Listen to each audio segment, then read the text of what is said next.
Kami persilakan.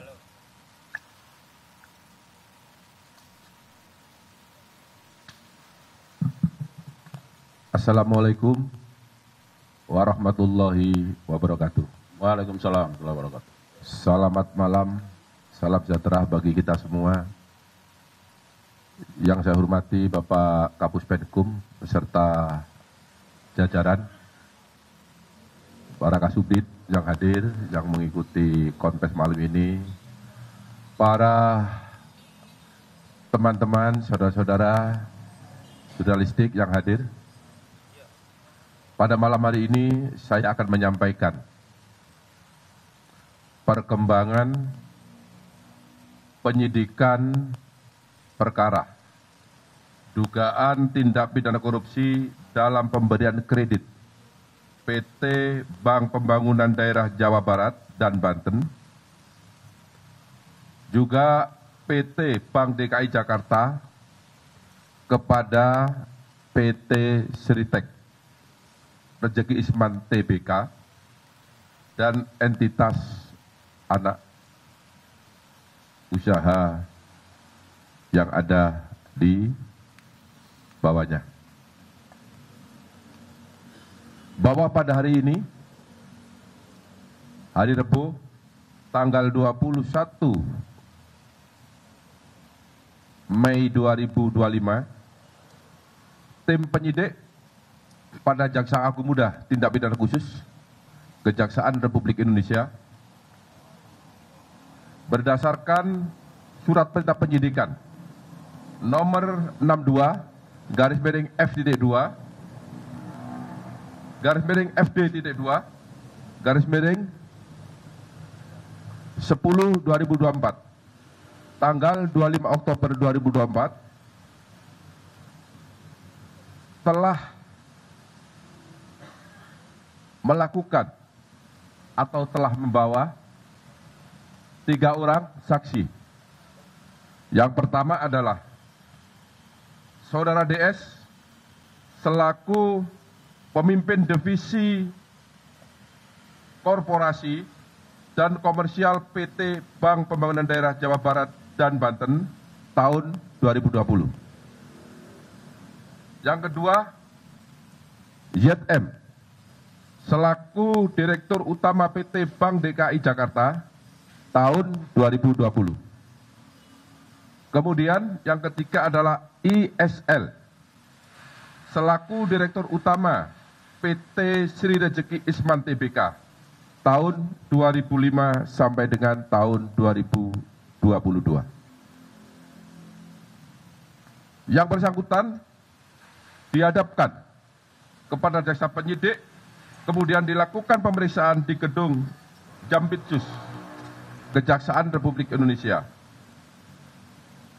Dan dalam pemeriksaan sebelumnya, penyidik sudah melakukan pemeriksaan terhadap 46 saksi, sebagaimana tadi yang telah disampaikan oleh Pak Kapus Penkum.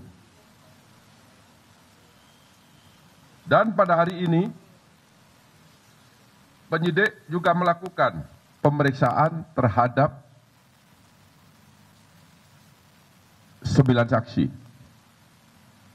Kemudian juga beberapa saat yang lalu, penyidik juga telah melakukan pemeriksaan terhadap 1 orang ahli.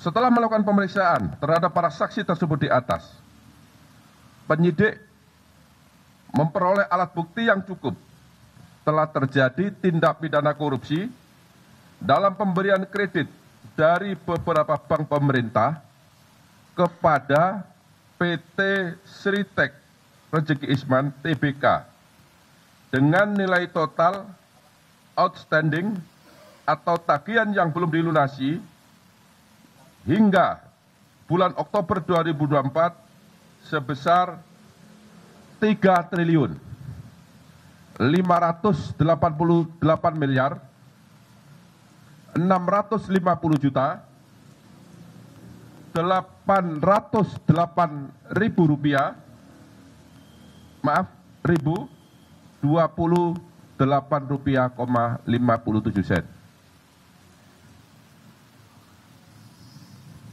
dengan perincian sebagai berikut.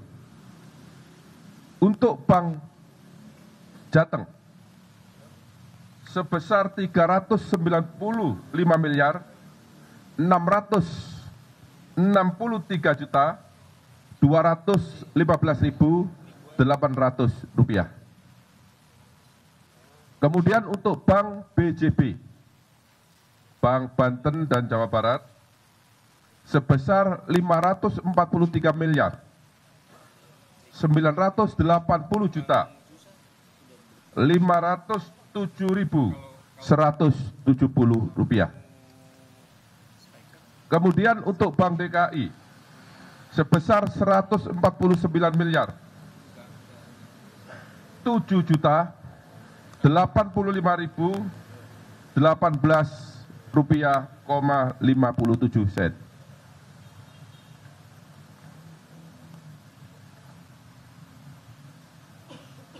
Kemudian yang keempat, yaitu bank sindikasi yang terdiri dari Bank BNI, Bank BRI, dan LPEI.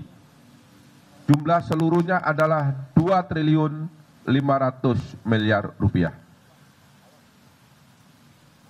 Selain pemberian kredit tersebut di atas, PT Sri Rejeki Isman Tbk juga mendapatkan pemberian kredit di bank swasta yang jumlahnya sebanyak 20 bank. Ini tidak saya sebut ya, karena banyak sekali, jumlahnya 20 bank. Adapun kasus posisi dapat kami jelaskan terhadap adanya pemberian kredit kepada PT Sri Rejeki Isman Tbk yang dilakukan secara melawan hukum dan mengakibatkan adanya kerugian keuangan negara, dapat disampaikan fakta-fakta sebagai berikut. Bahwa PT Sri Rejeki Isman Tbk merupakan perseroan terbatas yang beroperasi dalam bidang industri tekstil dan produk tekstil dengan komposisi kepemilikan saham yaitu PT Handelston Indonesia sebesar 59,03% dan masyarakat karena sudah TBK sebesar 40,97%. Bahwa dalam laporan keuangan PT Sri Rejeki Isman Tbk telah melaporkan adanya kerugian dengan nilai mencapai 1 miliar 08 US dollar atau setara dengan 15,65 triliun rupiah pada tahun 2021. Padahal sebelumnya pada tahun 2020 PT Sri Rejeki Isman masih mencatat keuntungan sebesar 85,32 US dollar Amerika atau setara dengan 1,24 triliun.